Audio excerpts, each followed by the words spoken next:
Hey everybody, welcome back. This is the GGRated.net live show episode 2, and again, I'm your host, the Iceman, and then today I've got my co-hosts with me, Sebastian and Hydra. How are you guys doing? Hello, Doing yeah. well. Yeah, doing good. Today's show is sure to be an epic show, especially with a lot of new news announcements that just came out. One of the most shocking ones that just was announced was Idra will be leaving Korea and heading back to North America. What are your guys' Yeah. thoughts on this? Go, Sebastian. Wow. Well, I was just going to go with a quick wow, but essentially, I find this interesting much more than it is discouraging because I believe that Idra, being the individual he is, has few really marketable skills apart from pro gaming, and I mean that in the bestest of ways. So he's not giving up on StarCraft 2 by moving back. In fact, he will go wherever he can play StarCraft at the highest level. That has always been Korea. The guy is completely dedicated to the art, for bad or worse, and he will pursue that goal tirelessly. So him going back to the US means that he has got a better offer waiting him there than what is possible in Korea, and that should say Yeah, something.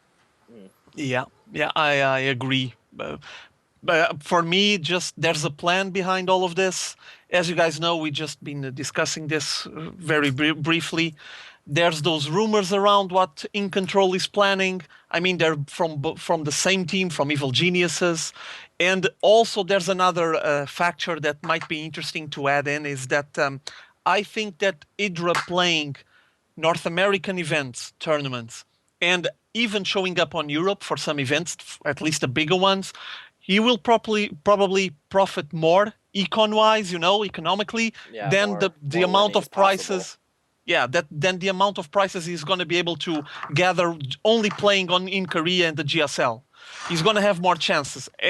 As a skilled player that he is, like it or not, like his attitude or his style or not, he knows what he's doing. So I think he stands better chances of winning events here in Europe and obviously in North America, and probably profit more from it. Right.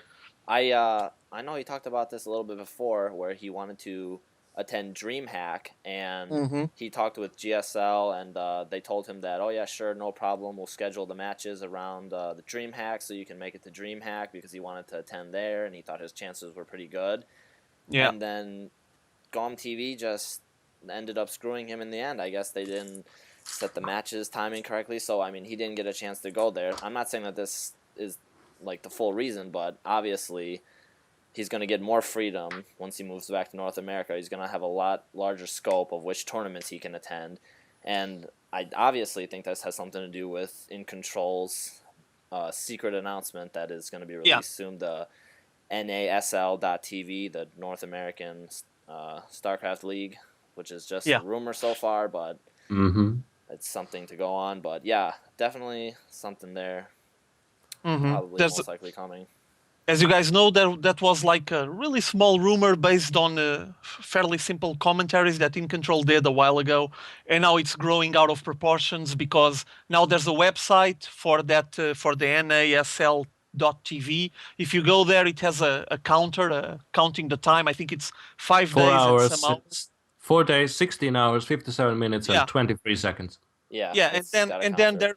they're both from the same clan, from the same team, Team Evil Geniuses, and he's just heading back. And the idea that I get is, okay, they're just trying to gather the troops, get the big guns out, so they can just get into the scene with a blow and just show people how big this is. This is going to be in North America and hopefully later on in Europe and the rest of the world. Yeah, well, I mean, let's be honest here. StarCraft 2 is blowing up all over the world, more than I would say Brood War was more focused in Korea, whereas Yeah. StarCraft 2, we're seeing a lot more coverage globally. So, I mean, Mm. this is just a great opportunity, and I think it's something that's going to blow up easily. Yeah. I mean, Yeah.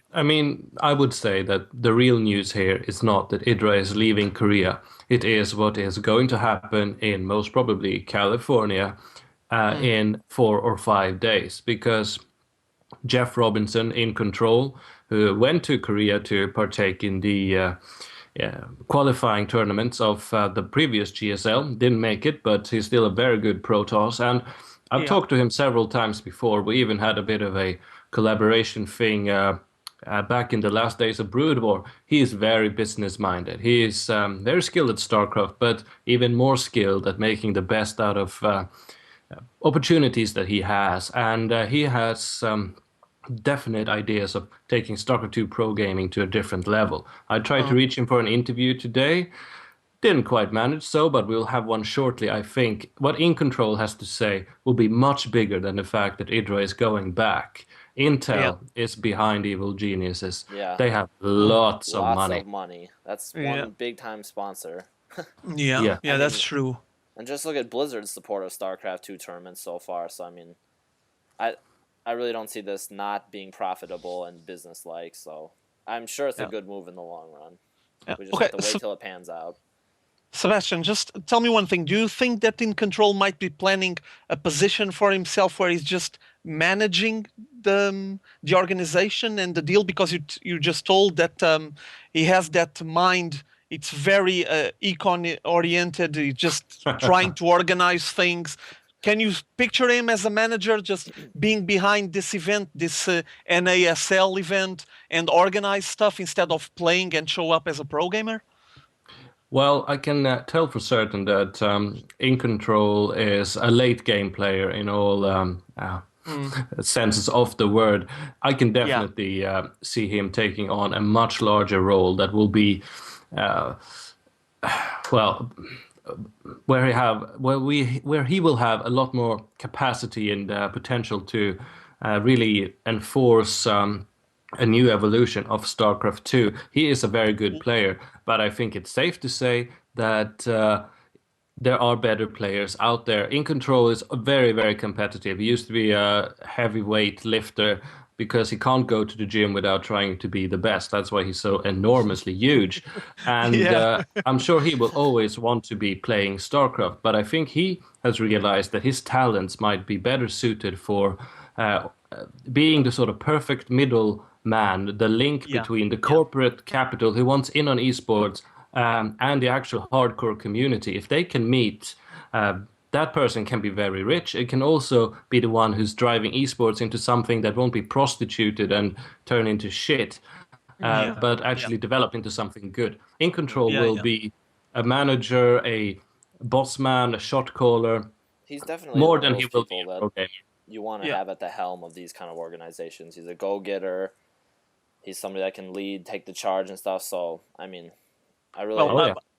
I think at least that apparently this is the right time to do something in North America because it's still kind of unexplored. You know what I mean? Like there is some events and there's a lot of good players. There's a big community, but you don't see anything like close to the GSL. You don't even see anything close to like some of the big events in Europe. You have MLG, yeah, that occurs occasionally, not that as frequent as probably people wished. And maybe there's a gap there that In Control can grab and just make something big. Definitely. Let's Just... see what happens in just over 4 days. Well, something Yeah. I just want Yeah. to run by you guys. I don't know if you saw that there's going to be the Idra versus Jinro, the USD show match. Yeah. Yeah. Ironically yeah. enough, this is going to be happening February the 21st, I believe. Mm-hmm. And Yeah. that just so happens to be right near around the time when this counter hits. So do you think it might have possibly anything to do with that? This might be something to lead off the event. Who knows? Yes. Well, to me, sounds like a farewell party. You know what I mean? Like last game, play there, and then he's gonna head back into the US and start a new life, a new StarCraft 2 life. But yeah, should be a really nice matchup. I want to see that, no questions asked. Definitely. What Okay, about you, Sebastian? Any thoughts on that? Well, I think it's fairly clear that this will be the launch party of whatever In Control is planning. It may not be exactly the North American Star League as we think it will be, but it will be close enough and just as awesome. And I think it's very interesting to note that Idra, who's qualified for the Code S, he reached round of 8 last time, is choosing not to play another season, having another shot at the title in the chance of winning 50K, because he has a fair chance to reach at least round of 8 again. He's choosing to not do that and go home straight away. It's going to be a damn good reason for him doing so. Agreed. Yeah. Definitely agreed. Just one more comment to add to this. If you guys read that GOM TV announcement, they did an announcement related with Idra just leaving. They added a mention there saying that his spot is going to be open, but it's not going to be filled by any other player.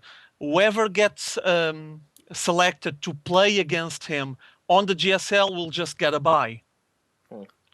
That's what's going to happen. I guess they were not prepared. Yeah. Yeah, I think it was a surprise even for them, yeah. Most likely. All right, well, with that, do you guys want to move into our next topic? We can talk about the Winter Assembly LAN tournament that happened in Helsinki, Finland over this past weekend. Well, if I may start off by saying, please someone else kick this off, because I had to work a lot, and therefore I hardly got to see any of it. So with that grief in mind, Roger, why don't you tell us all about it? I'm sorry, I was completely distracted. We were just saying that we're going to talk about the Winter Assembly LAN series that just happened over the weekend, and Sebastian was saying that he was working, so he missed quite a bit of the coverage, and hopefully you'll kick it off for us. I followed basically everything. I sat down since early in the morning and just kept watching everything. I watched most of the matches, to be honest, even from the early stages on the groups. Had some really nice stuff, really cool stuff there. I honestly enjoy watching Grubby play, because he was one of the guys that I was hoping to see facing against some of the top players. He had some nice matches. He showed some skill, but I think it's time for him to consider to just transition. Okay, I know he's on that mixed feelings from Warcraft 3 into Starcraft 2, and what I've seen on the Assembly is that the guy is good. He knows what he's doing, and he just needs time to invest on playing, on practicing, so he can get better and more experienced. We might be getting to a moment where he has to make a decision, but that's only one of the subjects there.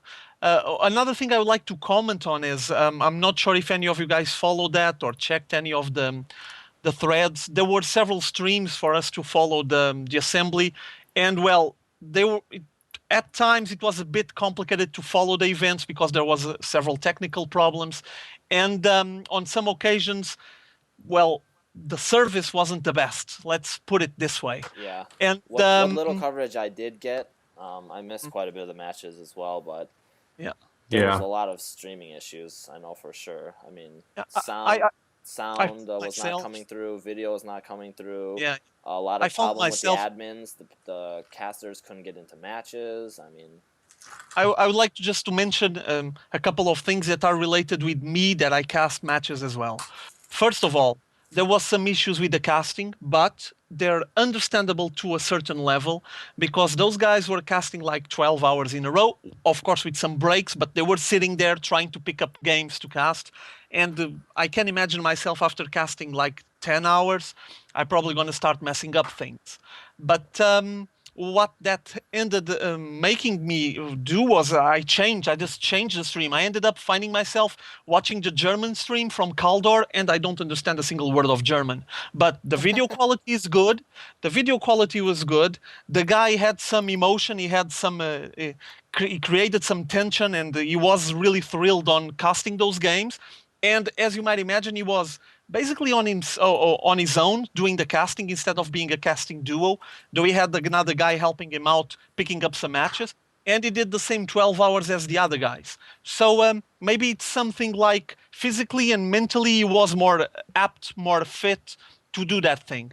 I would like just to make this mention because it's something that got engraved in my mind. At a certain point, I listened to a caster saying, oh my God, his Nexus is going to be destroyed. Will he be able to salvage his Nexus in time? Oh, man.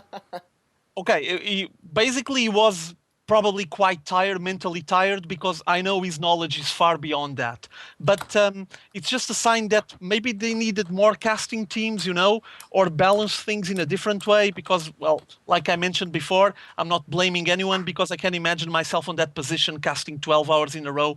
And by the end of it, I'm pretty sure I would be like banging my head against the wall or something like that. So might be a sign that 2 casters, 12 hours, it's too much. Maybe 4 casters and have each of the duos make 6 hours might be the best idea. Something to consider in the future. Now, about the games. They were interesting. The winner, if I'm going to spoil it for anyone listening to this, well, just make bad. sure we have Hit us. Yeah. spoiler warnings here. But I really enjoyed the fact that Rat took the win. He deserves it. He's a huge monster, a beast playing Zerg, in my modest opinion, and he plays it yes. the right way. yeah, we What I touched a little bit last week on Red, and then Yeah. What I mean by the right way is that he uses the Zerg mentality. It's just grab as much as possible, make as many units as possible. Then the micro. Sauron, sir.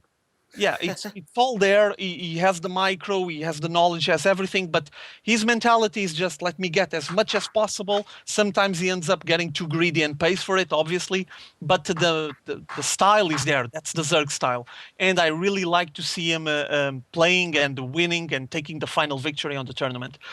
Also, another interesting thing is the finals were a ZVZ, and also the bronze for the third place was a PvP.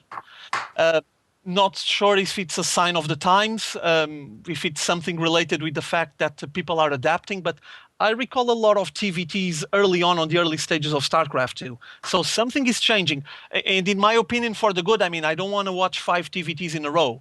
I just want it to be balanced. And well, it was well deserved. Rat just dominated that event. He did very, very well. agreed. And hopefully he can take this momentum and transition into the GSL March League. Yeah. So we can see what he can do there in Code A. That one Yeah, I he also really needed that win to advance forward into GSL, get some recognition under his belt. I agree. Yeah. And well, it's always a cash prize, as you know, and the pro gamers supposed to live out of this, or basically at least take most of their income out of the tournaments that they win and the prize money. So good for Rat. Go ahead. I'm sorry. Oh, well, let me just interject again, congratulating Rat, whom I hope to interview on GG Vision very soon. That Nice. one of the games I did manage to catch, having muted the stream since I have some objections in that general area, that is putting it diplomatically.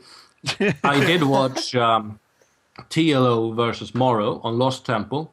Can't remember what number it was in the series, but of course TLO ended up losing that, Morrow facing Rat in the final. TLO did what I would like to call or identify as the tasteless build. And of course, do you guys know what I'm referring to? We learned what the toilet was last week, so now the tasteless build. Is that a common enough term so that everybody is aware of it, guys? Sebastian, please share it with us. I would like to learn. Go ahead. Oh, I was so hoping you would say that. Please Well, of course, enlighten what us. I'm talking about is TLO. And I don't know if this was a genuine strat from his point of view, or if he felt like I need to really surprise more or do something crazy, or if he wanted to be a showman and do a sort of Zerg equivalent, Protoss equivalent to, I was about to say calling in the mothership, but of course they can do that. But he cannon rushed Morrow, and it didn't go too well, but it was epic to watch. And that's the kind of gladiator style that I really enjoy seeing from gutsy players in tournaments specifically, doing stuff that you really should not be doing, sometimes getting away with it. I'm not going to call it boxer-esque, but it's up there with the ballsy moves we've seen in the past. And even though my man TLO managed to lose, I really loved him for doing that in that particular game. Well, I do hope some casters out there, maybe you, Roger, will do some casting of these particular highlights from Assembly. I got all the replays. I'm just not fast enough uploading all I want. But I have all the replays from the assembly, and I'm gonna be honest with you guys. The games that I watched that I really wanted to cast, and you're probably gonna laugh, but I watched those games live, and they were fairly brief, short games, but interesting. Was Sokka, the Protoss player, against Action Action Jesus. Jesus. Yes, I was waiting for you to bring this up. Tell me, because I missed that one. See, if Okay, you like that TLO Cannon Rush, then you love this matchup because this is one of the few games I actually did get to catch. Okay, go ahead. Okay. Well, Action Jesus, of course, 6-pool master. Yes. Goes for his 6-pool cheese early on. I don't think we can call it cheese for him anymore. It's more like standard play for him. It's normal. Yeah, it's normal for Action Jesus, but he got denied, and there was a quick GG, and then I believe, was it game 2, where he built a proxy hatch right next to Sake's main, and he was able to get that up in time, and all I can say is the lings kept coming. When the queen popped out, larva injection, queen was just pumping larva, and it was just lings everywhere. And I was literally on the edge of my seat for that match. Yeah, it was cool. And he took that match. He won that one. It was tied 1-1.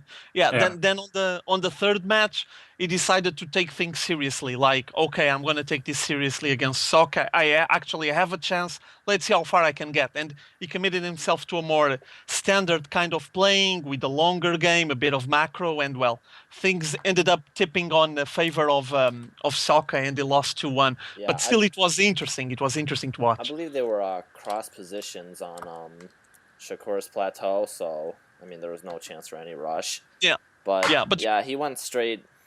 He went 2 expansion. I think he went roaches as well, but yeah, that just didn't go well. Sake walled off real well and was able to hold everything off. Oh, I found it cool. I like those matchups. Another matches that I enjoy watching, though they're a bit random at the moment, as you guys know, it's the PvP matches. But we had some huge PvPs there because we had Tyler on the roll, we had Huck, we had Grubby, and they actually end up meeting each other. So I remember Huck played against Soke, if I'm not mistaken, and Tyler played against Grubby. And it was interesting to watch. I mean, not all of them were just pure micro of zealots running around. And they actually did some macro games, fairly long games, and it was interesting to watch. Though the main issue is that sometimes you end up with the PvP matches where the guy that you consider like to be the best player, well, he ended up not winning. And Huck was one of the guys complaining about that. On that small video on the picture-in-picture screen that you can see there on the stream, Huck was just commenting saying, "What can I say? It was PvP. It's kind of random. I lost." But yeah, well, it's just the way things are. And Tyler basically was the same thing. A little detail that it's missing on that video is the moment where Tyler starts combing TLO's hair. Anyone seen that on the stream? I was looking for that moment and didn't find it. I can put it up 1 second. It's a 2-part interview. I think yeah, you see Tyler going for TLO's hair, and just TLO then just says, "How can I lift him, Liquid? I can't. I have this." It was a bit awkward, but yeah, all good. It was fun. So yeah, it was cool, and I found it quite fun. Seeing those 3 getting interviewed was awesome. Obviously, I have to thank to GLA Chef on this situation and the Beard, because they were the ones that provided for this interview and those pictures that we're watching there now. But yeah, it was fun to watch those 3 guys. I mean, the 3 of them are big references on the community. 2 of them are currently in Korea. Another one, Tyler, already been there in the Brood War era, on the Brood War ages, and maybe one day he'll get back there. But yeah, it was awesome. Definitely. I wish I'd been there. I was hoping I would be. Poor Sebastian. Yeah, so close yet so far away. I know. Well, anyway, it was a nice event. I would like to mention other things that I'm recalling from this interview.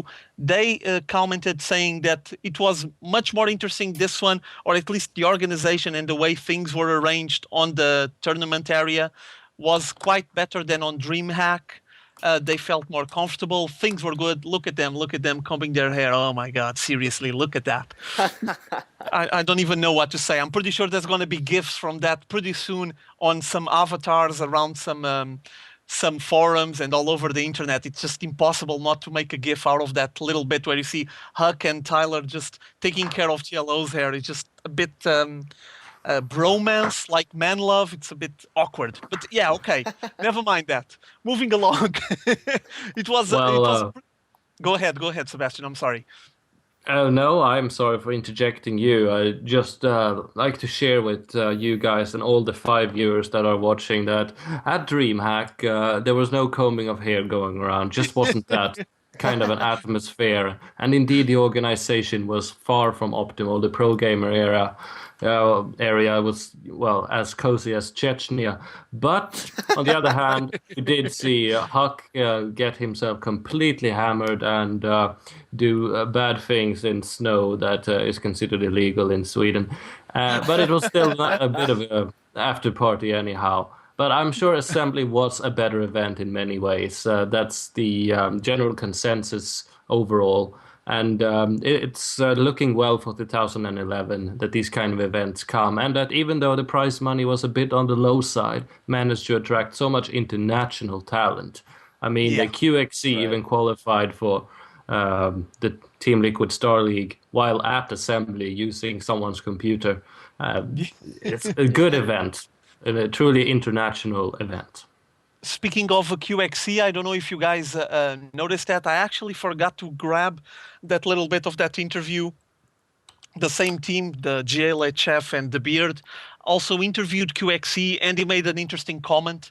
I'm not sure if you guys already heard it. He said that he's just finishing university. As soon as he's rid of it, he's heading for Korea, and he already secured a spot on the Foreigner's House from GOM TV. So he's ready to go for the he GSL. Actually secured a spot? Yeah. He has a spot there, one of the spots for the Foreigners on the house. At least from what he said, he will be granted to him. It's secured for him. So he's just finishing school, finishing university, and he's heading for Korea. That's awesome news. Go QXC. I remember that he was applying for the spot. I read the Twitter post, but I didn't know he had secured the spot. So great for QXC there. Gonna look forward to that. Cool, nice picture you got there. Nice, I like that. Okay, so moving on. What's the next subject? Where are you going now? You guys want to talk about the GSTL? Oh yeah. Some juicy bits of news in there. Yeah, go for it. Well, let me start off then, because I did watch that. I made sure I would. GSL is my top priority in life in general and Starcraft in particular. And it was so exciting because, of course, it was a neat little event, only 4 days long, I believe. Yet it was so action-packed. And what we saw there, I mean, spoilers are coming up, all 5 viewers out there. If you haven't watched that, you should stop this, pay $5, a very, very low price for the epicness that is the GSL Team League. Yeah. Sebastian, are you getting paid for these advertisements or what? I'm being paid for other types of advertisements, but not these. I'm plugging GOM TV on every GG Vision out of my heart. No, I'm just joking. No, Sebastian, you're right. Yeah, it is worth the $5 definitely. Easily. Yeah. It is, because essentially skipping right away to the finals. So there was StarTale against Incredible Miracle. Incredible Miracle, of course, who has 2 GSL winners on their roster. I am MVP and I am Nesty.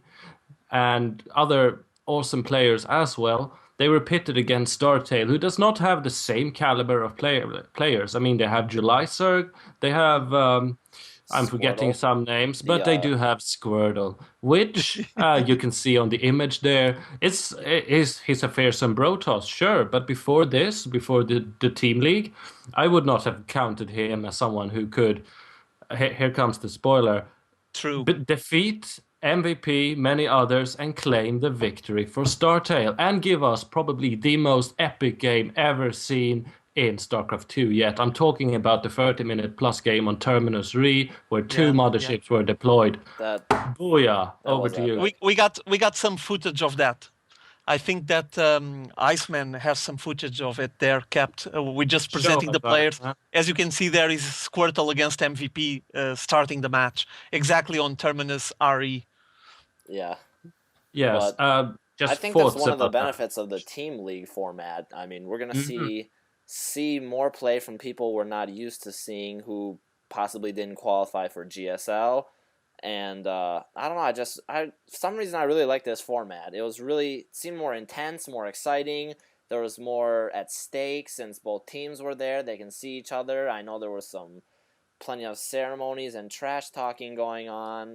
Taunting ceremonies. Taunting. Yeah, I can put up a Yeah. video of some of that stuff that was going on. Dancing of Lings, dancing of Marines, going in front of each other's faces and dancing on the stage. I mean, we had everything. And I think this is something that's a little bit of what's been missing in the esports in Starcraft in Korea. Everything has been so proper, so everybody just GG, mindless GG after each match. I mean, everybody hates on Idra a little bit for his BM, but Which he doesn't even do on GOM, he because hardly even does anything. But let's be yeah. honest here. What sport do we watch where we don't want to see emotions come out? That We just want to makes the see mules competition... being dropped, and we want to see Marines dancing, like it's happening right now Yeah. on the street. Exactly. Yeah. I mean, but it makes all the sense to have this kind of stuff happening when you're watching the event because part of it is entertainment.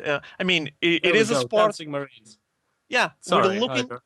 we're looking at it as a sport, as an esport, but the entertainment factor is required. Simple as that. I like to see them showing off.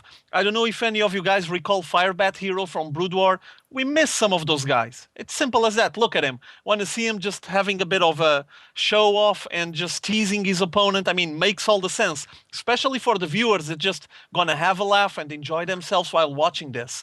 Also, I don't find it offensive in any way, and it's just a way of putting up a show. Look at them. You can see them there on the on the picture just showing off a bit. It's pretty cool.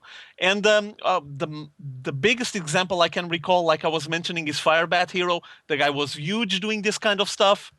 He would just go mental on these ceremonies, and well, I think we miss a bit of it. And it's basically the same thing that is happening with the villains, so to speak, in StarCraft 2.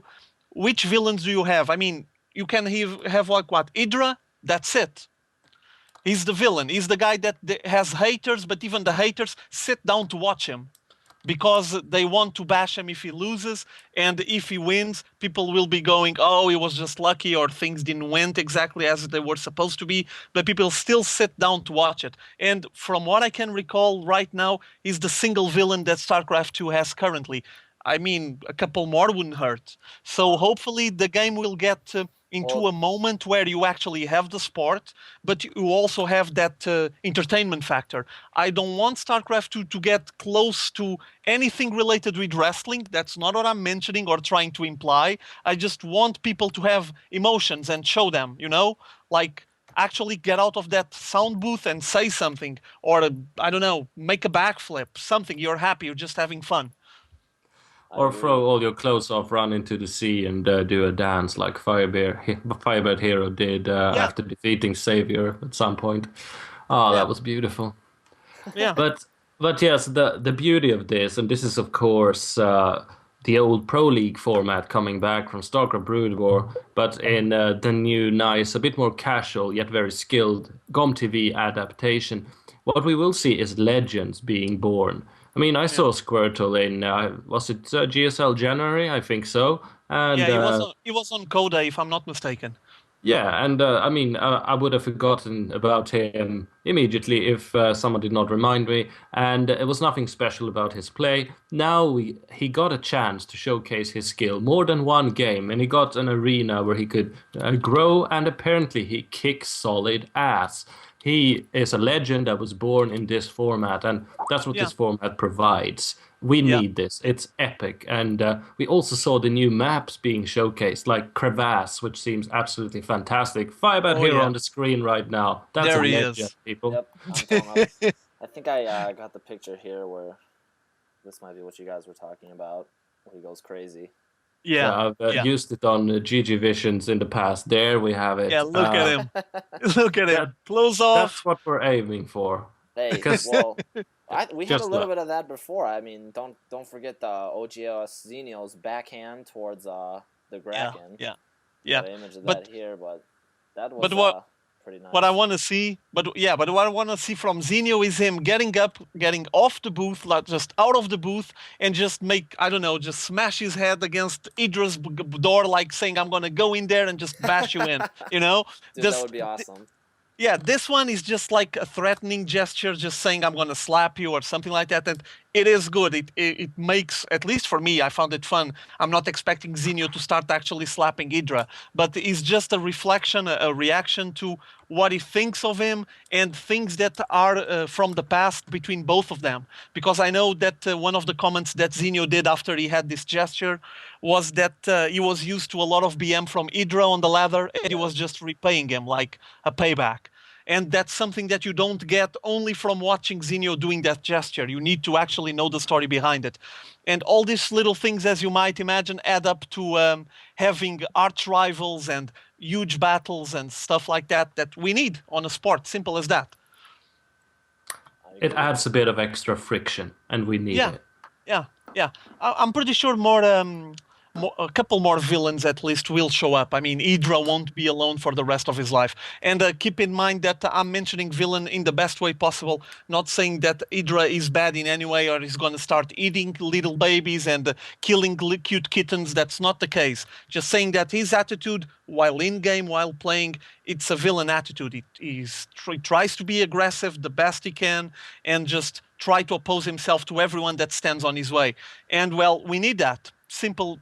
I don't have any other way I of don't have putting any. things. I don't think there's We, anything wrong with it. yeah, yeah, It's no, just you gonna have bring that. more entertainment value, and it's just gonna up the Listen, ante when people win. yeah, So I mean, you have that on every sport. yeah, I mean, exactly. I What can sport even do you have recall. that you don't have trash talking or emotion coming through? Yeah, I can recall you even have villains like in sports like chess or darts. Even on that, you're gonna have players that people say, "Oh, I hate that guy." People that actually follow chess or follow darts. But yeah, there's always the hated guy, or at least a couple of guys that everyone say, "I hate that guy, and he's gonna win." And people just sit down and watch it because they know they want that guy to fail and they want to see him failing. So yeah, Well, if I may just say something on that matter, I think I'm not an Idra fan in the sense that I love to see him be. I actually get a bit annoyed when he's being rude to people, but at the same time, I like it because it's there and we have so little of it. I just think it is somewhat sad that Idra, who, and you may quote me on this if you want, as you know, I'm not afraid to speak my mind. He looks a bit like a sad Harry Potter who's lost his wand, but he is our foremost bad boy. I just think it's a bit sad we don't have any real villains who can really put the hurt on people. yeah, And it's maybe true. the Koreans are teaching us how to do that now. Who would ever have thought that? Yeah, Um, yeah. it, fear the leather Gracket, sure. I want to fear someone who's really fearsome. Idra, it's all good, but we need some proper villains here, like Heath Ledger Joker villain. Yeah, that would be nice. I'm sure in Uh, due time that'll come up. um, but not derailing the conversation much longer and getting back to the team league. First of all, I really enjoy the format and the reminds me of Broodwar. Obviously, I Definitely. also I really enjoy the fact that you have several players there. And for example, on that situation, it was a best out of nine. And if it was a final of an individual tournament, you would have like a best out of nine on TVP or ZVP. And on that format, because you have several players, you end up having several different matchups. Like a guy goes in, he's a Protoss, he plays a match, wins. On the following match, he gets defeated. Another guy gets in, it's a Zerg. And you start seeing a lot of different matchups on that best out of nine. And I find it quite interesting, to be honest. I enjoy watching that more than watching like 9 games in a row of TVP, for example. Um, Another thing that I enjoy is, well, you end up finding new players that you never heard of, or they're just not very well recognized. And when you see them defeating some of the top references on the game, you can't avoid being impressed. You just wonder, whoa, that guy is good. Where did that guy came from? Two good examples on this team link was obviously Squirtle or Gog Boogie or whatever it's called in Korean, and I Am Seed. that, if you guys Yes. recall, also Yep. had Another several wins. Brotos.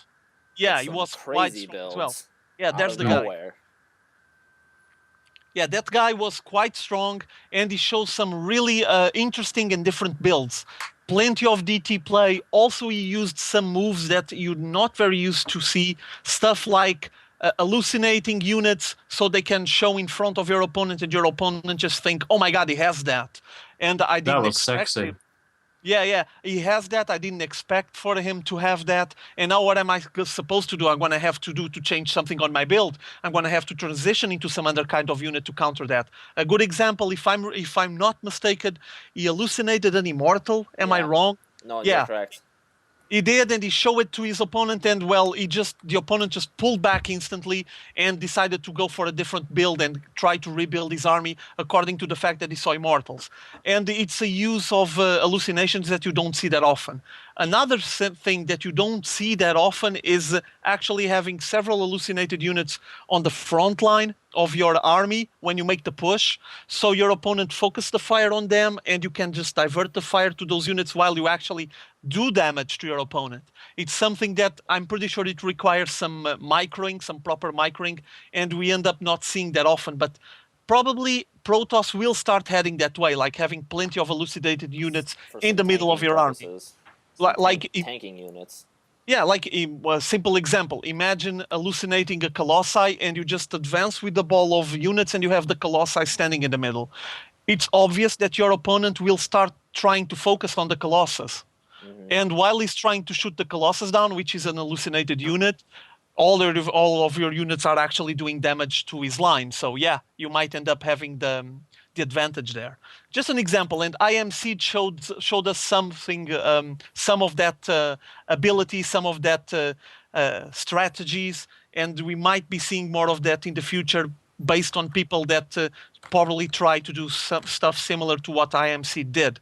I recall when I was watching the stream, people were already commenting saying, "Oh my God, I'm going to try this on the ladder." So we might be, yeah, we might be seeing more of it in the future. He did a lot of DT play, played a lot with Dark Templars, hallucinated units by the pile, and well, that might just transpire into the ladders later on. Yeah, I remember especially the match Word. against the OGS top, where IMC just Yeah, two-gate robo to fast observer just to see what was going on, and then he expanded into a 4-gate and a Stargate, and then he just made an overwhelming push with some Void Rays, Phoenix, and just plenty of Warp Gate units, and I mean just destroyed top. So I mean a lot of these builds we haven't seen before, and hopefully some of this creative play we're gonna see a lot more from. Well, I hope so. Yeah. Okay, so now, what shall we do? I have here something that we need to talk about. Not sure if you guys would like to take a look at it, but as you guys know, the groups for the Code S in March from the GSL are already, everything is arranged. The groups are set. The Code S groups. Yeah, if you Let's if go you over take a those. look, I'll put them up. if you take a look on the document, it has GSL March Code S groups. And there's like a group that it's called at the moment the Death Group. And it is, to be honest.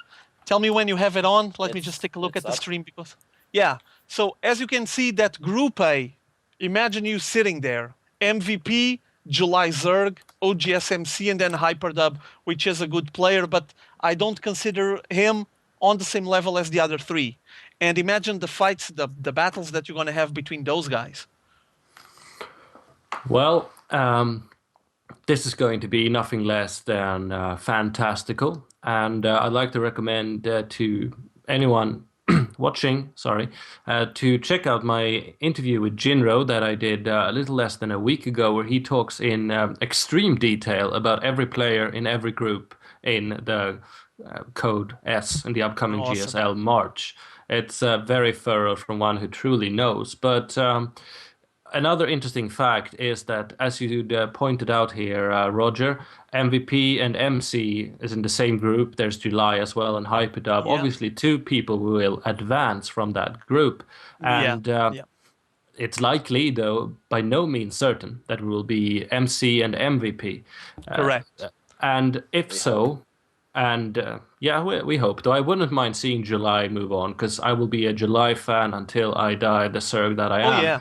But Oh yeah.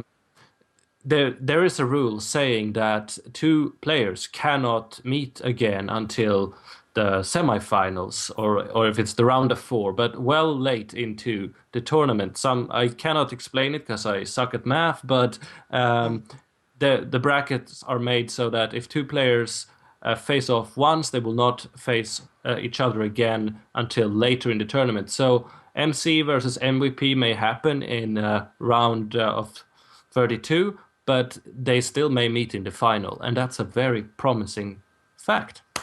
Yeah, yeah, I agree. Let me be honest with you. The one that I really would like to see taking all the games, in my opinion, would be Jelizerg. It's my favorite. But I am a realist. I know that MVP and MC are just dominant forces currently on on Starcraft 2 and the GSL. And obviously, I think July stands a chance, but things might not go his way. Also, Hyperdub, I know he's quite a good Terran. I'm just not sure how solid he will be, how he will be able to resist the forces of MVP and OGSMC. But we're focusing a lot on that Group A, which is, in my opinion, the death group. But as you guys can see, you have on Group B, Idra is out. I'm sad not- because Yeah. Xenio was in that, and I wanted to see another Yes. Xenio Idra matchup. That would have been beautiful. We'll have Clyde, to Xenio. let YouTube casters do that now. Yeah. Clyde, Xenio, and then you have Excrement, who is a member of Team Xenex. He was formerly was recognized as Next Excrement. The group is fairly simple. I mean, I know that he has the player that Tasteless keeps claiming he is the best in the world, Clyde. Yeah, okay, it's his option, I guess. He just likes the guy.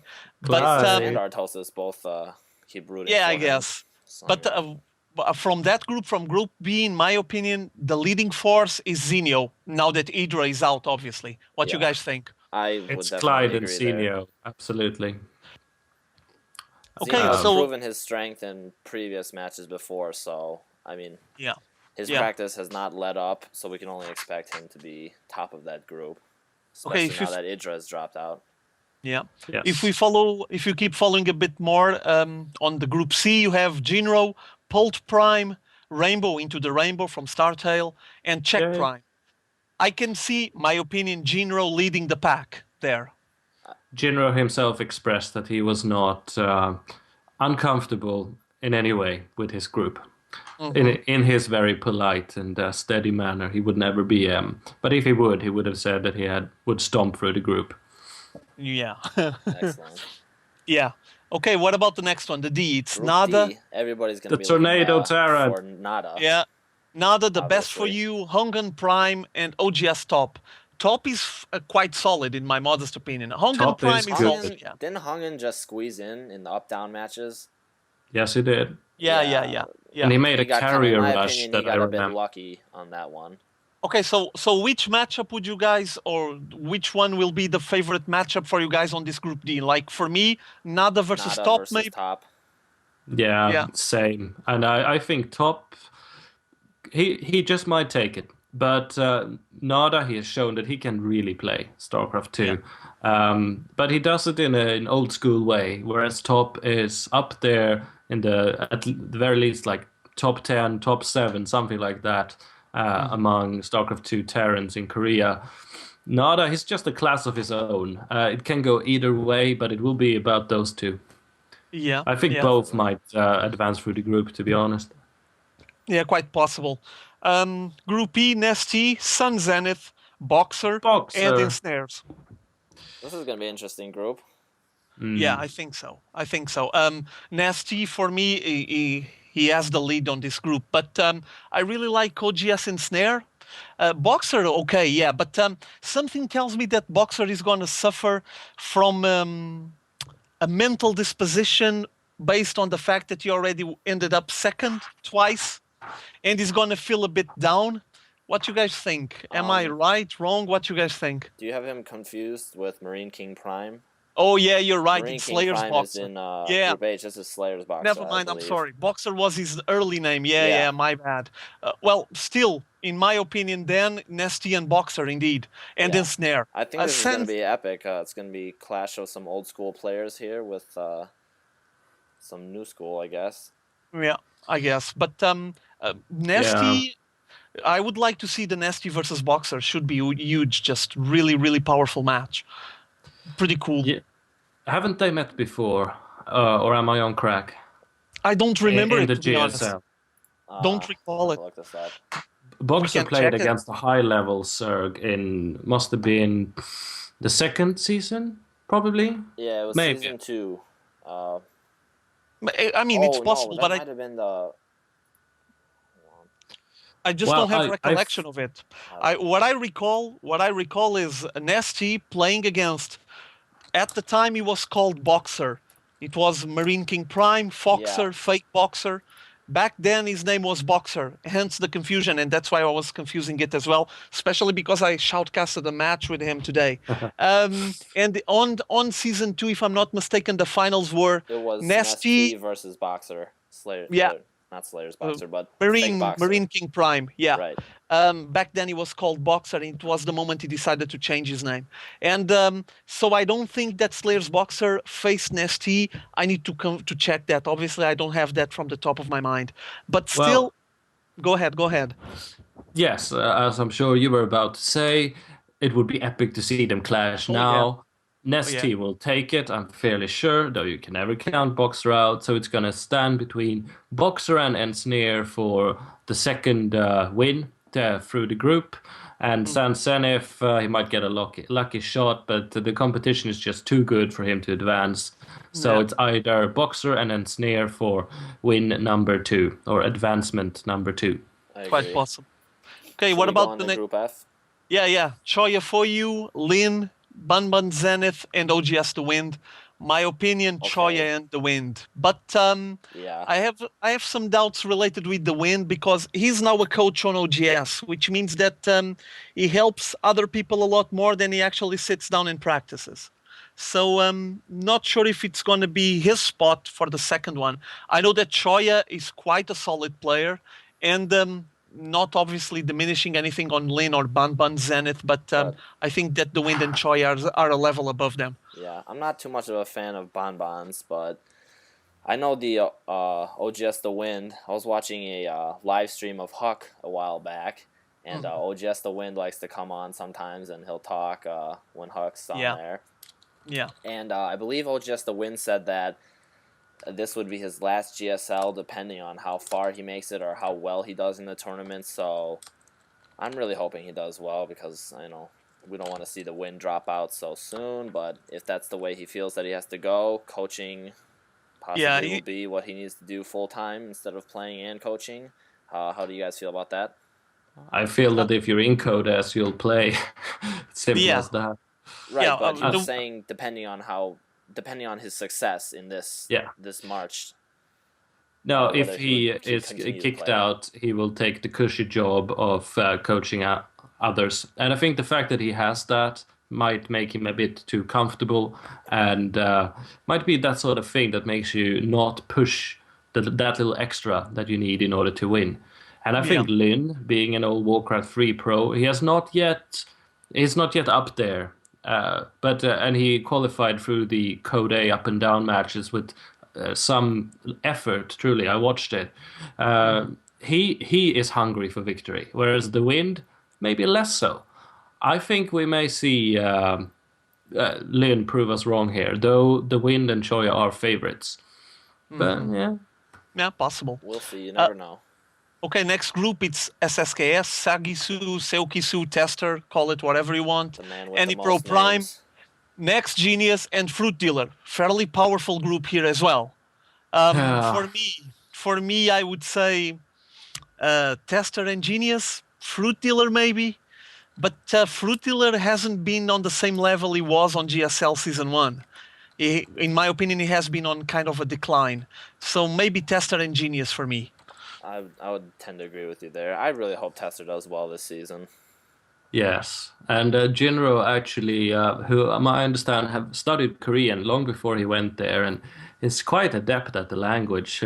He's been having a long plan of going to Korea for many years. He did not agree with any of the current translations of Tester's name. He would call him the imbalanced one or something like that. So that's another one to add to the book. While the But, list of names only grows. Yes, Well, it's SSX and Genius to advance through that group, I say as well. His name translated on GomTV, it's Trickster, based on a translation from Sagisu. So yeah, but yeah, the name everyone recognize him is Tester, and the SSKS. Basically, it's his initials from his name. Okay, so passing on to the last group: Marine King Prime, Kirik Zenith, SC4U, and Inca. For me, Marine King, and we're going to have another face-off. I recall that the matches that actually showed Marine King or Foxer to the world were against Kirik Zenith. You guys remember that? He showed some huge Marine micro to avoid banelings on that matchup, Yeah, and his did Marine brilliant. splits. Yeah. So I think maybe I would go for Marine King and Kirik Zenith, but I'm not sure. OGS Inca and SC4U, they are solid. They know what they're doing. Yes, I would say Yeah. it's a well-rounded group, but you're gonna have to give it to Marine King Prime the most experience here, 2 GSL Obviously. finals. So I mean, I'm pretty sure that's almost a no contest that he'll be advancing. Yeah. And then Okay, the other so 3 could be just a throw up. Yeah, I mean, I'm rooting for Inca because I met him and he had a ridiculous purple jacket at DreamHack and was very cold. But that is just very subjectively. He is very good, but so is Esifoyu and Kirik's. He's shown some good games. I think I have enjoyed watching him play, which I don't do with every Zerg. And I'm gonna go with Inca based on his purple jacket, and that's that. Okay, so basically we evaluated this. I think we should take a look now at those Very pictures from intelligently too. We'll look at the Code brackets. the Code brackets that are already everything is established, and we could take a look at them. What you guys think? Sounds good. Just get them up. Let me get them up. I'm looking at some stuff here, see if I can find it again, but let's Got the see. Group A brackets up. And I'd like to take the Okay. time to welcome our 6th viewer. Hi there. Woohoo! Thank you for tuning in. Wow, 6 viewers. Somebody take note of this. Okay, Well, so let me I'm take a look. thoroughly enjoying this. What do we have here? I mean, there's a lot of plays to go through. I think we should talk about our foreigners and other Yeah. people who shouldn't be there, who should be up there, and perhaps in some cases not be playing StarCraft at all. I agree. I see Liquid Huck, the Brotos himself, has recovered from, I'm sure, his alcohol excursions in Assembly by now. And shouldn't Liquid Ret be here somewhere in Hey Pro? Oh, that's Group B, right? That's Group B. Yeah. So Okay, guys. let's take a look at this one first. Go ahead. Oh, at the Group A. Go ahead, Sebastian. Okay. Well, I'm going to start where I just left off with Liquid Huck against Startail Curious, who, remind me, guys, did we see him play in the Team League at all? Startail Curious? I don't think so. checked him. I tried to check him yesterday, and the only place I saw him play, and he didn't do that well, was on that Zotac Invitational Team tournament that happened, I think it was early February in Korea. Did anyone watch that? It was kind of fuzzy. Most people didn't even watch that. No, And I he was didn't. there. He was there representing Startail, and he played a couple of matches, I think against Lozira, if I'm not mistaken. It didn't do very well. I'm not sure. I can't evaluate his skills currently because I didn't saw enough of him playing. One All thing right. is for sure. If he is in Group A, at least he did the offline pre-qualifiers, and he got a spot for himself. So he's going to be Unlike facing Huck. against Huck. Yeah. Yes. Well, then we don't know shit, and he might be very good, as you say, or he will be a victim, and he will get BM mama ships all over his creep, and I'm hoping I'm for praying it. for that, please. Oh. I'm Yes. going to be honest with you. I think that Huck is going to win this. He's going to take this one. Obviously, I'm favoring him because he is one of the few foreigners there. But I think Huck has what it takes to face against someone that I would assume it's a B-teamer from Startail and just starting to grow on this community and probably try to grab a spot for himself. Not diminishing the guy in any way, just saying that Huck, attending to the amount of time that he's been staying in OGS, his practice partners, all his lathering, everything that he's been accumulating, all the knowledge, will give him the edge on this matchup. I'm gonna definitely have to agree with you there. I mean, as a Brotoss supporter myself, the only one here, I'm outnumbered by Zergs, but Sorry. I tend to like to stay up late and tune into Hawk's live streams, and I can definitely say that his micro has gotten better. He's a lot faster. His builds are just solid. I mean, he's got his timings down. I mean, he's always talking about how he's working with practice partners in the OGS house. So I think we're gonna see Huck take this. I hope I'm not wrong here, but I could be wrong. But he's definitely been putting the time and the work in, and it's shown in his game. So, I mean, I'm really rooting for Huck here. I want to see him go far. Yeah. Totally. And speaking of similar things, we do have Liquid Hay Pro here in Group A, down there to the bottom left, playing against Ganzi, a Terran player whom I've heard before, but I can't recall. Don't really care. I like CVT. I want my Swedish-Iraqi main man, Swerin Hay Pro, to own the shit out of that opposition and finally show the community that what he can do, because he's the most underappreciated Liquidian there is. True. Even though he did so Preach well it, in Sebastian. Preach it. No, he's so good, I promise. He is good. Sebastian is right. No doubt, no doubt. And I'm pretty sure some of the guys that followed HeyPro or recognize him from the past from Brood War, this guy took several wins on DreamHack back in the day. Not one, like several. He was good. He is a solid player. I mean, he might not still had his chance, but hopefully we're going to start seeing more of him on Group A. And about Genzi, I think I only saw one match from him long time ago on the Gizado King of the Hill on a stream that happens in Korea every day. And that's basically it. I'm hoping for HeyPro to actually at least defeat that guy. But keep in mind that if he defeats, and if you guys take a look at the bracket, he's going to be facing the winner from ST Virus and Fox Moon. Moon is a fairly well-recognized player, as you guys know. Virus has been around in Startail. He's not like the best player ever, but still a solid player. Is he another B-leaguer on Startail? Yeah, something like that. But what I'm imagining at the moment, what I'm picturing is a ZVZ where you're going to have Moon and HeyPro facing each other. And it's kind of random, as you guys know. Everything can happen. Right? Yeah. So, not sure which way we'll be going, but I'm hoping that HeyPro will take the proper decisions back then, when that happens. Another thing I would like to mention is, if you guys take a look on the bottom right corner, you have Linok for you there. And Linok is quite a solid player. He's been hanging on Group A and on Code A. For me, he should be on S. In my opinion, shouldn't he be an S? I mean, he lost. Yeah. He lost in the up-down match. Who was it to? I forgot. I don't know. I honestly don't know, but I do know that he has what it takes to hang in Code S. The main issue with them might be that he's still fairly young and needs to mature a bit more, just gain some consistency. But he knows what he's doing. He's a very strong Zerg player. And in my modest opinion, one of the potential winners of this Group A. We might be seeing him on that top of the bracket later on. You guys have any opinion about that? Have anything to say about that? I agree. Leonok Foyu is a pretty strong player, in my modest opinion. I don't think he should be an A. No, he's S material. Pardon? Yeah.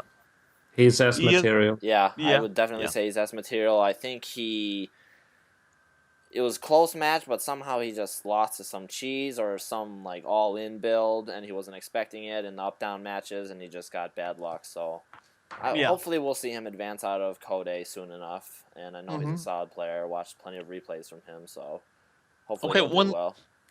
One last comment. I would like you guys to follow me, obviously, and comment, give your opinions after what I'm going to say. I see some players here that I recognize the names fairly well, and I already saw them playing on the GSL before the Code S and Code A was organized as it is now, when it was just offline qualifiers and whoever got into the round of 64 would be on the GSL, basically on the first 3 seasons in 2010. I can see Lozira there on the top left. Legal Mind, I can recall that name as well. August, ST August is August Wera. Do you guys remember Wera? Yeah, Wera. Okay, he's Before they August disbanded. Wera. He's going to be facing against Loner, the Chinese player, quite a solid Terran player as well. And then you have on the top right corner Butterfly Effect, who's now is a member of Xenex. I remember seeing him play. He wasn't like the best ever, but he was good.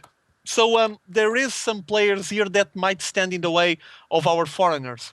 Yeah. As you can see there on the Liquid Huck, he's going to face Curious.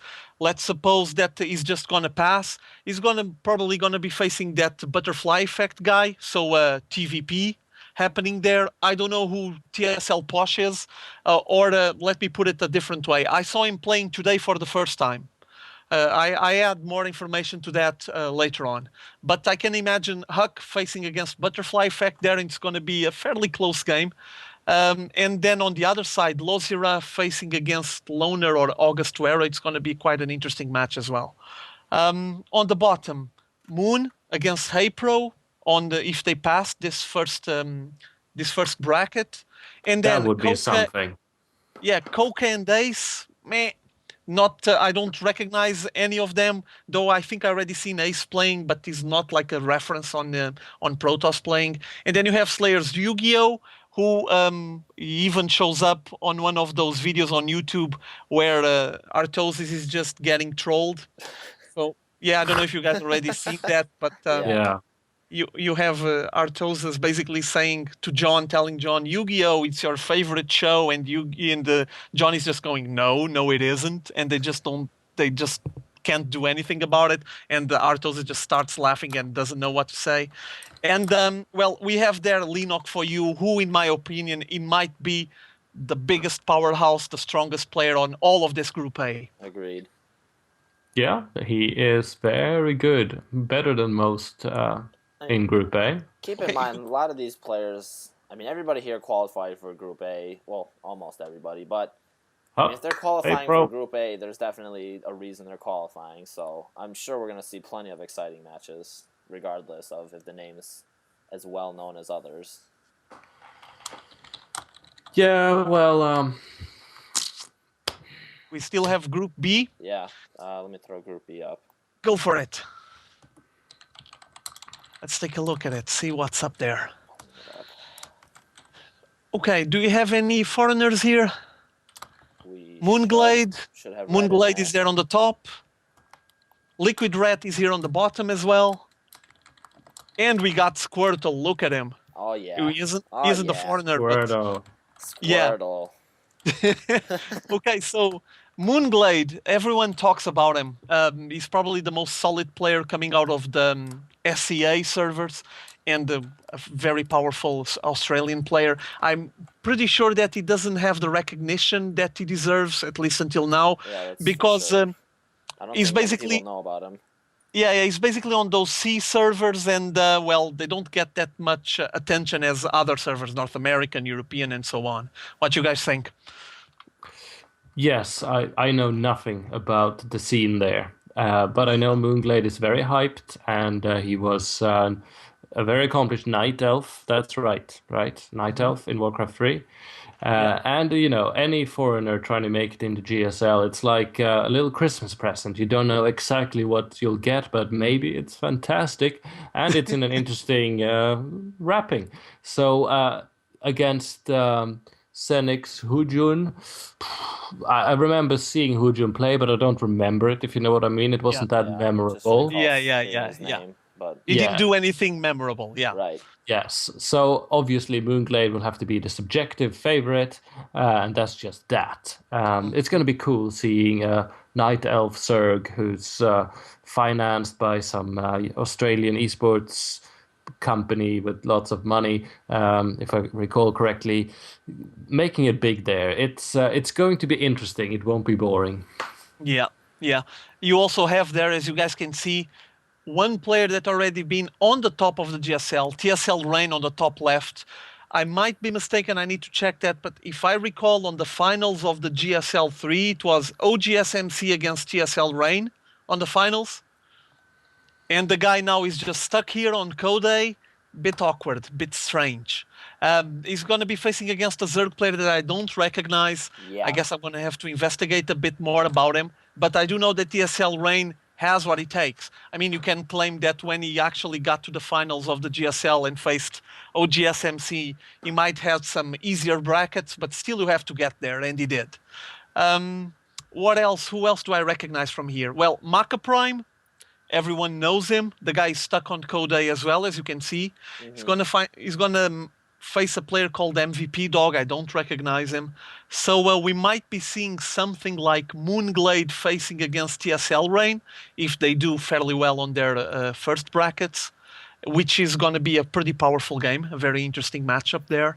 And then Maka Prime, I can only see Maka Prime going all the way at least close to the semifinals on this group. What you guys think? I mean, I don't recognize Dog. I know Alicia isn't a girl. I heard Junwei, but I know Yeah, Junwei because he was on Prime before. Yeah. He was Junwei Prime and now he's on IM. But I don't think he's like one of the top references in IM. No. If I had to bet on one of these four players, Junwei, Alicia, Dog, and Maka, I would go for Maka. Yeah. Same here. Yeah, but that's just because he popularized the Macarax and will always have a place in our nerd hearts. I guess. He has fallen from grace because it's not that good. He will prove whether he fits in the GSL this time or not. True He might have been a one-hit Macarax wonder. MVP Dog will have to prove that, if so. Yeah. Okay, so what about the bottom line? I think the bottom left is going to be part of some of the most interesting. Yeah, you can see there. It has Squirtle in it. Squirtle. And if you take a look, yeah, if you take a look at the bottom, the right side, you have Juktu Jung. He's now not on Jung team. He's now a member of Team OGS. Yes, Juktu Jung. Yeah. GSL Killer. I'm not sure if you guys recall it. He's Sung Ho, that old pro gamer. The guy's quite solid. Fairly good player. And then you have Rat and the Slayers guy. I don't recognize him, at least not by that time. I'm not sure if he changed the name or not. But looking at the top right, the bottom right of the bracket, I can imagine something like Liquid Rat facing against Killer, trying a spot, going for a spot. What you guys think? Well, Liquid Rat will be pumped and hungry to prove himself, to really ride off this bus that he's currently on. I really hope to get an interview done with him before this all goes down. I'm not sure when the Group A matches kick off, if that's simultaneous as it was last time. No, I checked the calendar, but it's fairly close. I'm not sure. I don't have it from the top of my head, but I checked the calendar. They're going to be mixed with the Code S. So you're going to have several matches happening at the same time. I'm pretty sure all of this lower brackets will happen in like a week or so. All right. Go ahead. I'm sorry.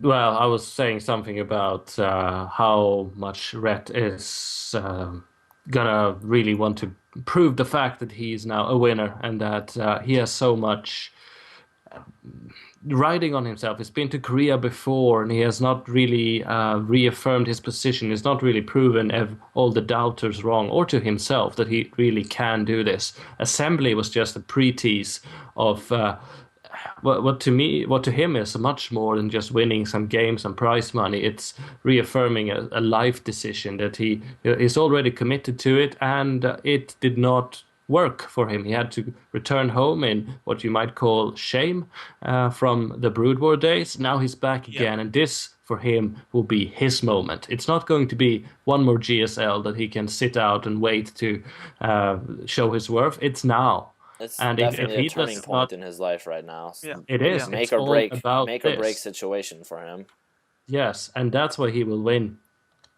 Well, I think there, at least on the lower brackets, I can see Killer facing against Liquid Red, Killer being Sung-Ho. On the other side, on the bottom left, I see Squirtle, who is like everyone's new favorite because the guy actually showed some skill and faced against IM MVP on an epic match on the GSTL. And then you have TSL Alive, who was alive for you before, and OGS Cezanne. So fairly solid players there, but I would favor Squirtle there, maybe because I like the guy after what he did. What you guys think? I I had never heard of Squirtle before the team league, and then seeing his all kill in the day one, followed by his performance against MVP. I mean, In the best game ever played in Yeah, StarCraft I 2 would- so far.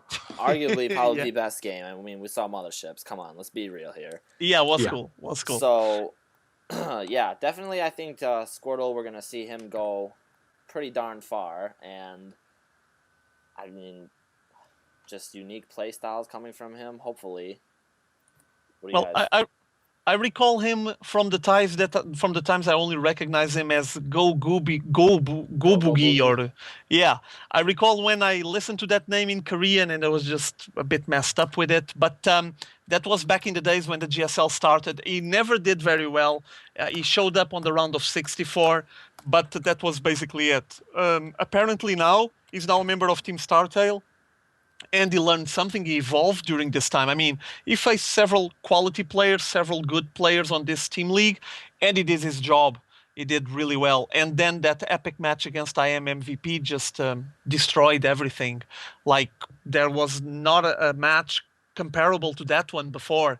You have some nice matches before, but that one was long, a very strong macro game. You saw motherships on the GSL or on the GSTL, and you saw motherships against IM MVP, which is even harder Yeah. to get Yeah. working.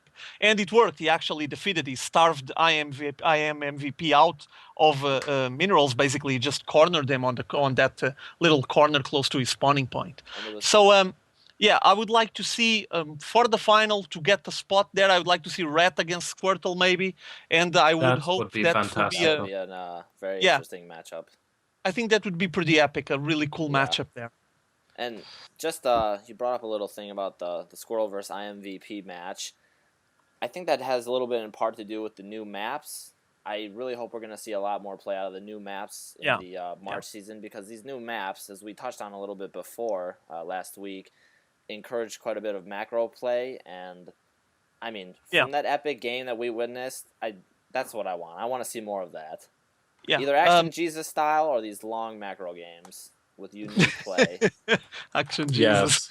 Yes. Some very clever people have been concocting these maps like, a careful drink made at one of those fancy penthouse bars that you only see in movies that take ages to make and will cost you $40. These maps are like little pieces of art made to infuse every pro gamer that's playing on them with potential to such ownage that people nerdgasm just by the mentioning of Terminus RE. I think they're really good, especially Crevasse, Terminus, and Taldarum Alter. Crossfire, we'll have to see. We've but got to see its full potential, but they've been made purpose made for bringing out the best in StarCraft 2, which is long macro games and unpredictability. And I'd like to take this opportunity to shamelessly plug my Monday broadcast, where I did an interview with Master League player Wekwa, whom I will call Steve because I can't pronounce his French-sounding nickname. About the maps, Exactly, where he goes into deep detail because he has played them all quite thoroughly. And for anyone who's interested in that, do check it out, all 6 of you viewers. We got The new maps. 7 now. Oh, we lost one. Oh, we lost one. But the new maps will really bring the game forward. Like Jinro said, it's like a mini expansion. Agreed. So that's me. Okay. Yeah, it is good, and the maps are just bigger, allow you to just do things on a different way. Just allow or promote macro games more intensively, and that's obviously gonna shine for us all, the viewers that actually want to enjoy some big long games with a lot of units. Also, I'd like... real quick, I'm going to throw up the GSL March schedule. Yeah, go for it. I would just like to mention that I read on the news today that those maps will be used on the GSL as well.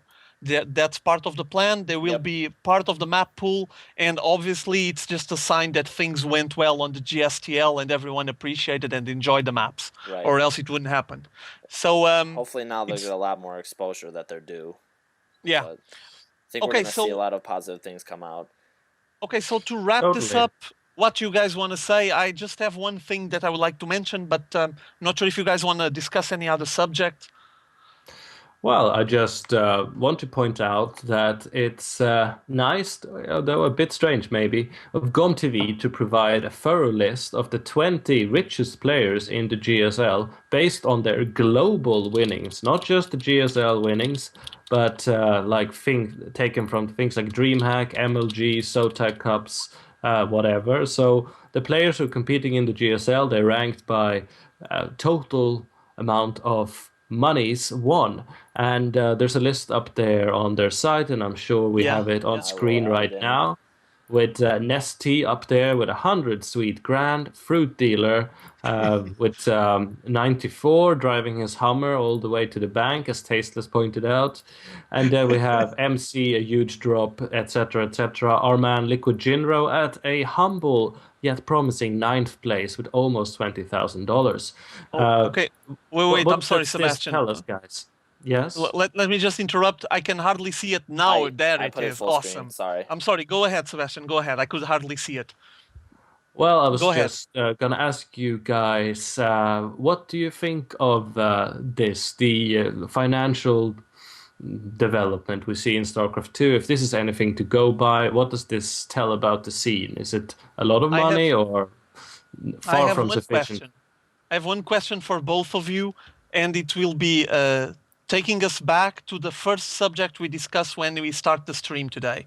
How much did Idra won? How much will be able to make now that he can play tournaments in North America and Europe? Do you think it's going to be more than that or less than that? Because I think it's going to be more, man. It's got to be. I mean, that's almost a no-brainer.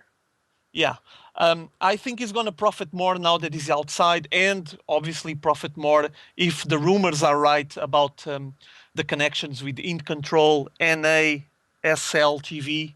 If it's actually true, I think he's going to profit a lot more than 10K that he has there. Yeah, definitely. Other things I'd like to mention is, notice how you can spot on this top 20 list Fnatic Phoenix. Can you see the guy in 19th place? Okay, he's ahead of someone that is a huge reference to the community. Trickster is SSKS, Sagisu, Tester, call it whatever you want. And Phoenix, by doing his tournaments and playing in North America, he's just been profiting at least the best he can. I mean, 7K isn't that bad.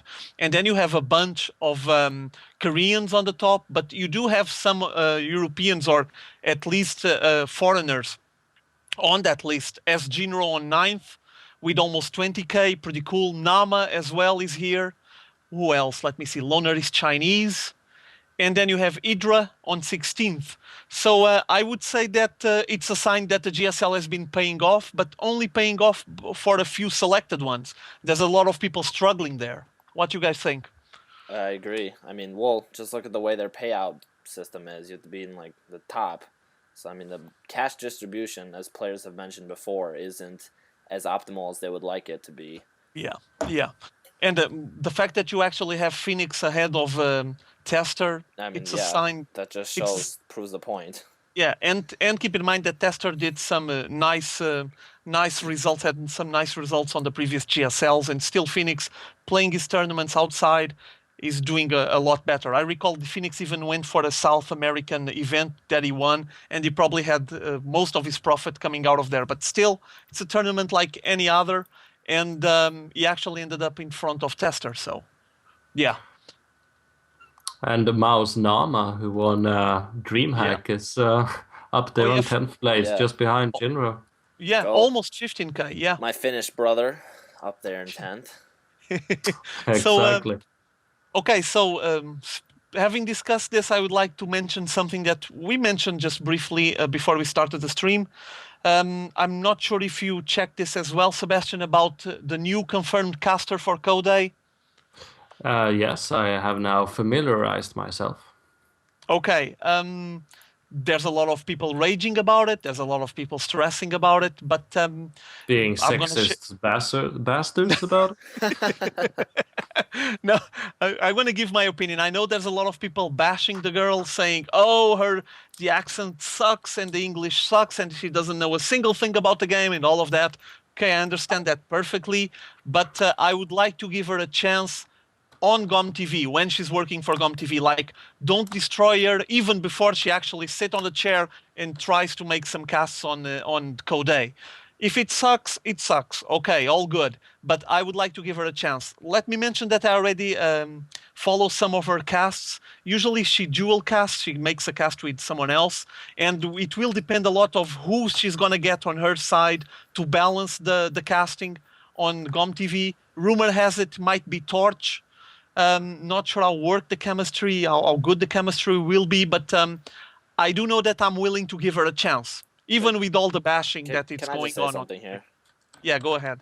I personally think this is awesome news because, I mean, as much as I love Tasteless and Artosis, I think it would be nice to break up the monotony of just having two casters for every match that we see. And yeah.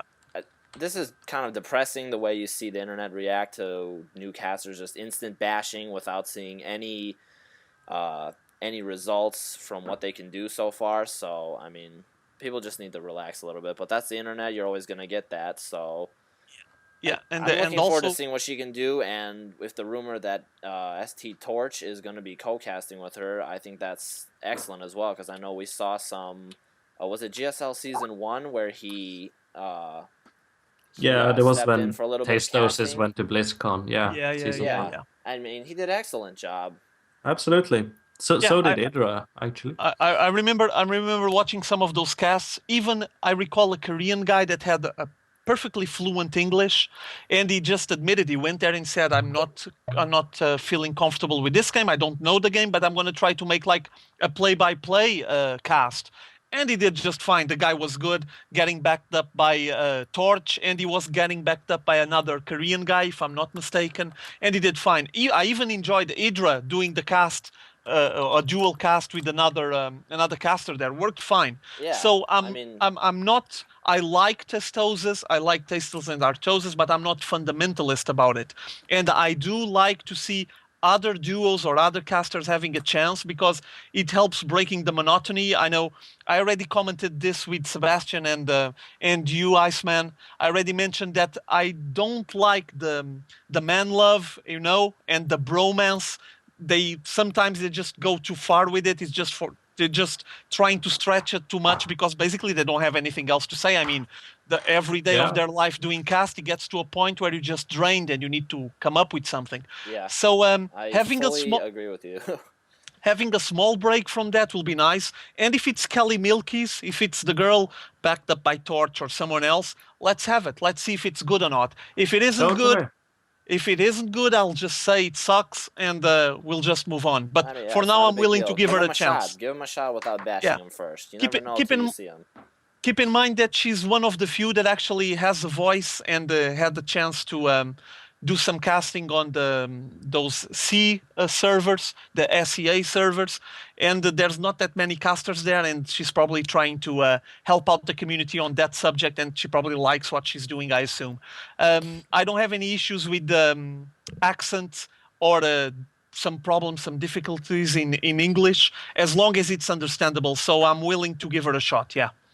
Neither do I. And I think it would be good for esports and Starcraft 2, which is at the forefront of esports, to be more gender inclusive and have a female front figure of some sort to show that this is not just for nerds who cannot function socially. It's actually something that everybody can enjoy. Look at me, I can do it, even though I'm a minority because of my gender. I think it would be good for everybody if we had more prominent women in the community. Yeah, another thing, just be nice. Another thing, I'm not sure if you guys are aware of that or not, but this girl, this Kelly Milkies, She is a pro gamer. She plays the game. She won some tournaments, the female tournaments, but she did. She knows what she's doing. She might not be like the deepest inside, the most profound, has the most profound knowledge of Starcraft 2, but she is aware of what's going on, what's happening. Maybe she just has some troubles on her English, and she might get more fluent practicing English to be on GOM TV. So I would be going for giving her a chance. Let's see how well it works. Definitely. I mean, we don't have to have someone that's fully versed in the chronicles of StarCraft since like the beginning. I mean, if they're giving solid play-by-play, I can deal with that. Yeah. Just give them a chance. Whatever. One last comment before I pass the word to Sebastian is that there are other girls making comments, casting. One of them is an ESL admin from the US. I already see her casting fairly decent, and also the girl that was helping out the gun run on Assembly, on the cast, on the stream, the GLHF2 stream in Assembly, called Eileen Sun. They did a fine job. I mean, they weren't like the best experts ever, but they were doing fine and hanging on there. So I would like to give them a chance if one day that occurs. If they suck, we just set them on the side. But first of all, let's have a try at it. Okay, go ahead, Sebastian. I'm sorry. Well, on that note, I'd like to say that back in the day, there was another lovely lady who were doing some Broodwar commentary called Mona Sang, or Mona Jang, at Princeton University, who one of the founding members of the Collegiate Star League. And she was actually quite good. I don't think she did it for very long, but I believe she's still involved with the Collegiate Star League. That may or may not be a very vivid thing anymore, but I know they transitioned into StarCraft 2, so I say more women into StarCraft broadcasting for all the good and bad reasons. It would be nice. And with those profound words, that would be all from me. Yeah, okay. Excellent. I want to ask for one last request for the Iceman. I want you to go on this link that I sent you early on from goodgame.ru, and show people who's going to be the next female caster on StarCraft 2, backing up her husband, Grubby. Show her to everyone, please. Show us Cassandra. I'm going to send you the link. Hold on. There's the link. Send me a link again. There's the link. She's going to be the next caster. And I'm pretty sure and we missed another thing as well. We had someone asking when we started on the early stages of today's stream about that imbalanced videos that Artosis and Idra are making about the Colossi Void Ray combination, wasn't it? Oh, yes, yeah. that was it. Do you guys want to address that? Sebastian, you want to make a comment about it? You said that you would be addressing that later on. Go for it. Yes, full of hubris and without a resemblance of the strategical knowledge required to actually discuss it properly. I will say that that's a tough break, man. Those damn Void Rays and Coloxen, as I am fond of calling them, it's a tough one. Over to you, Roger. Well, for me, I'm not very fond of imbalanced discussions, especially when I see Artosis and Idra sitting on a couch talking about it, because both of them are not like the best ones to discuss this kind of stuff. I think there's counters to Colossi and to Void Rays. I think that it is doable to just defend against them, or on an offensive line to have a proper line of DPS and damage to just put them down. Just as an example, Void Rays, Hydras just melt them really fast. And Colossi, I know that Colossi just go through Hydras really quickly, and Hydras are quite squishy. I mean, they only have 80 HP. But if you back those Hydras with some roaches on the front and maybe some Zerglings running around, things will get done. We already seen that happening in the past several times. So I'm not a big fan of the whining about, oh my god, he has a Colossi. No, I don't care about that. Also, another comment I would like to make, if you allow the Protoss player to make 4 and 5 and 6 and 7 Colossi, it's your problem. You should have done something about it early on. You know you can't allow him to have a death ball. You need to move, advance, and apply the pressure. That's my opinion. Yes, the Protoss Death Ball, even in Brood War, was fearsome. Then it had Archons, Templar, Dragoons, and at some point, say that was probably Nalra-esque. He's the only one who could pull that off. Having Reavers in shuttles in that enormous Death Ball, and it was impenetrable. The Protoss has always relied on the Death Ball. If they get it up, the only way you can win is by doing guerrilla warfare, harassing, not attacking it. You can't attack into a 200-200 Protoss Death Ball. You have to have some sort of extreme advantage, positional, situational, or make him waste his army by going back and forth. You have to be where he is not. You have to hit where he cannot strike, because a Protoss Death Ball is fairly immobile and he cannot split his units up. Then you can overwhelm him. And as a Zerg, you can, of course, reproduce your army quicker. This is elementary. Avoid the Death Ball, pick at everything else, and make him do the wrong decision at the wrong time. That's about as concrete and succinct as I can get on that topic. Iceman, you have something to say about it? Not really. I didn't really watch the episodes. I saw the funny GIF though that people posted up of the Oh my God, high the five. missed high five. Failed high five. Here we go. So yeah, that was basically just my personal opinion. I do play. Well, I don't play that frequently now, but I do know that there is answers. You just need to be faster, or scout properly, or be able to just react accordingly, and things will get done. Just, I'm not a big fan of watching those two guys sitting on the couch for an hour debating the subject, that's all. But I do respect them for their knowledge of the game. No questions asked about that, obviously. Of course. I mean, They share their perspective, their opinion. I share mine, and maybe in the future we might be seeing different solutions to the problem, or maybe they're absolutely right and I'm absolutely wrong, and we're going to see some patch fixing that later on in the future. Who knows? I don't think the show as a whole, the idea is bad. No, I like the show. Keep in mind that I like the show. I don't have any issues with that. I actually sit down to watch it, but it I could didn't be a watch lot the last different. episode. I watched the first episode, but I haven't seen the second episode. But okay. I like to watch the show. I like to listen to their insight. It's always important to evaluate other people's perspective, not like have a closed mind and just ignore every other opinion besides yours. But I just take it with a pinch of salt. You know what I mean? Like, I'm not reading and listening to them as I'm listening to someone preaching the Bible. It's not written in stone. So I do find that sometimes there might be different solutions and different opinions to what they have there. That's all. Well, in a sort of move to sum up both that and perhaps today's show, I'd like to say that the imbalanced episodes that we've seen so far, I have only watched the first one. I thought it was good, but I did not think that it was good enough for 30 minutes of time. Artosis and Idra, precisely as the three of us in this episode, I think it's safe to say, could benefit from being a little bit more succinct and keeping to a set idea of what you want to talk about. Because sure it's fun to watch failed high fives. If that's the highlight of a video, maybe one should try to up the game a little bit. Because we have been talking for like 90 minutes now, and even though it's been fun, I think that we could have, quite honestly, been a bit more adept at being interesting and also going through things at a higher pace.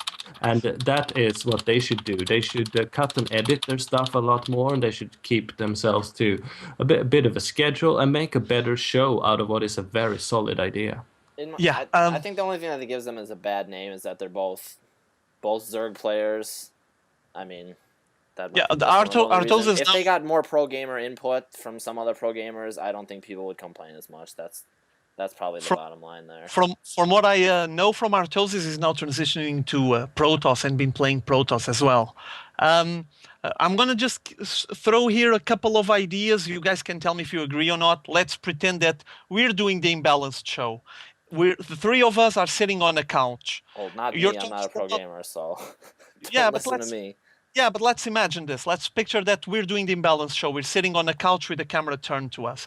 Would you consider, like you're talking about Colossi, maybe putting some game footage with Colossi, doing what they say they do? Oh Yes. yeah, definitely. I mean, little things like that to just They're a bit lazy in break that up way. the monotony Just of. an idea. Just an idea from the top of my head. Obviously, I don't have the insight or the deep knowledge that they have about the game.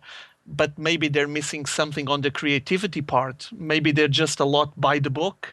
And they will recall and do this later on some other videos. Game Hopefully. It'll footage, be some nice. picture-in-picture, anything like that. I mean, it's Yeah, just one yeah, camera angle for the entire 30 minutes. So I mean yeah. But that gets a bit boring.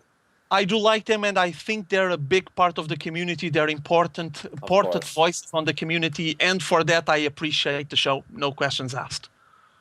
I agree. Yeah, but it comes down to the fact that the big YouTube celebrities in StarCraft 2, like Husky and HD and some others who's getting up there right now, Artosis is certainly one among them because he climbed to YouTube fame very fast based on his community standing and working on the GSL. His YouTube channel is very young, yet he became a partner like that, and he's very popular because he has the credentials. These kind of celebrities, they're also quite lazy, to be very honest. They do not put as much work into their product as they would have to if they were trying to go it the straight and narrow, long road to success. So they don't have to make good videos because people will watch it anyway. And I think that's very detrimental an attitude to have, not to really make the best possible content you can, but just filming something and then everybody on Team Liquid will spread it for you. It works, but I think that's not the way you should do it. Especially not if you want to break out of the community box, which is big, but not as unlimited as it could be.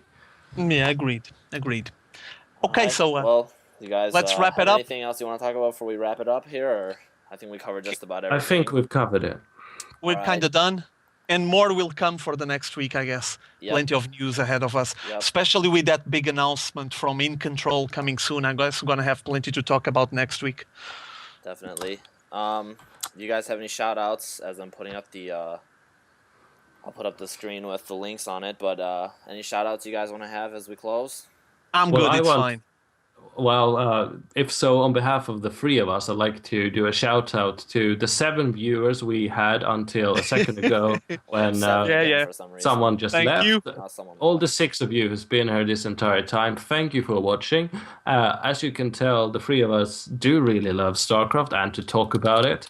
I think in next episode we will continue doing that, but we will also be a bit more snappy when it comes to it. So do bear with us. Come back here on Monday next week, the 21st, when the Code A incidentally kicks off and that In Control announcement will happen as well, yada yada.